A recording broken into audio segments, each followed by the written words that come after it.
Assalamualaikum warahmatullahi wabarakatuh. Baiklah, pada kesempatan hari ini kita belajar tentang 3 landasan filsafat pendidikan. Perkenalkan, nama Doni Gus Rizal, NIM 2471111010214. Oke. Pokok bahasan kita pada kesempatan hari ini adalah 3 landasan filsafat pendidikan. Mari kita telah 3 landasan filsafat pendidikan: ontologi, epistemologi, dan aksiologi. Mengapa filsafat pendidikan penting dalam pendidikan? Kita akan tinjau relevantismenya dalam pendidikan modern di Indonesia. Tujuan memahami esensi filsafat dalam sistem pendidikan.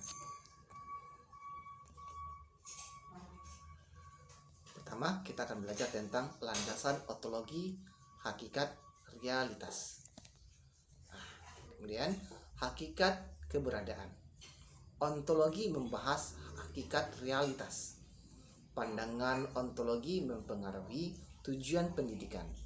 Contoh, materialisme, idealisme, realisme, pragmatisme.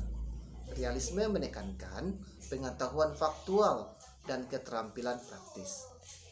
Implikasi pendidikan adalah kurikulum, kemudian metode pengajaran, dan peran guru.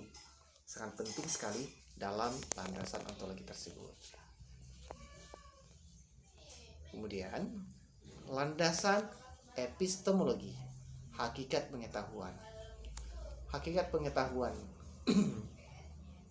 Epistemologi membahas sumber dan validitas pengetahuan. Empirisme, pembelajaran berbasis pengalaman.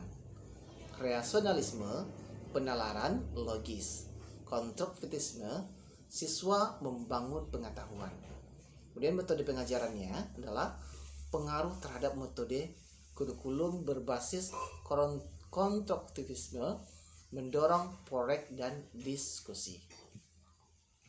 Landasan aksiologi, hakikat nilai.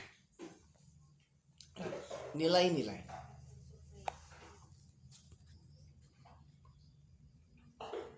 Aksiologi membahas nilai etika dan estetika, membantu pembentukan karakter.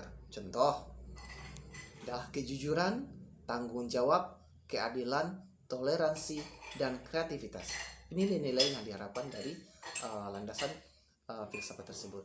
Kemudian implementasi atau pendidikan karakter, membangun moral, apresiasi seni. Program pendidikan karakter menanamkan nilai kejujuran. Kemudian integritas ontologi, epistemologi, dan aksiologi. Ya, integritas dari ontologi, epistemologi, dan aksiologi. Kemudian keterhubungan.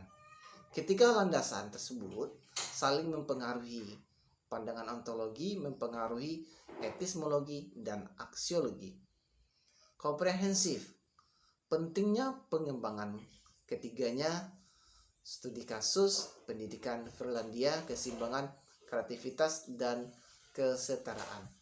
Ya, pendidikan yang cukup maju sekarang di Finlandia, mudah-mudahan bisa menjadi sedikit contoh bagi kita.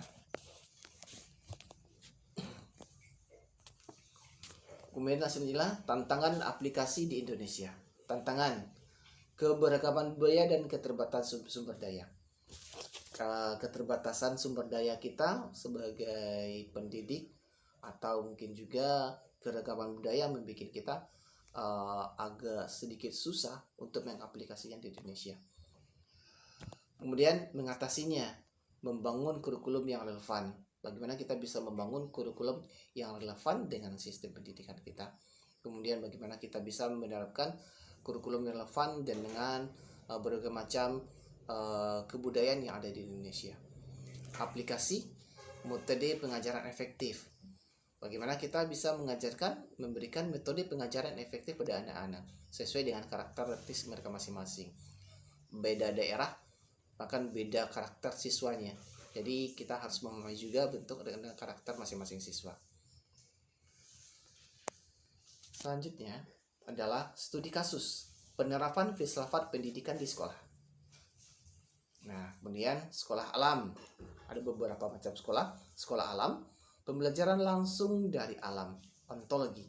Ada pembelajaran yang bisa kita lihat dan bisa kita rasakan di sekitar kita, yang ada di sekitar kita, yang ada di lingkungan kita. Kemudian eksplorasi, penemuan atau epistemologi.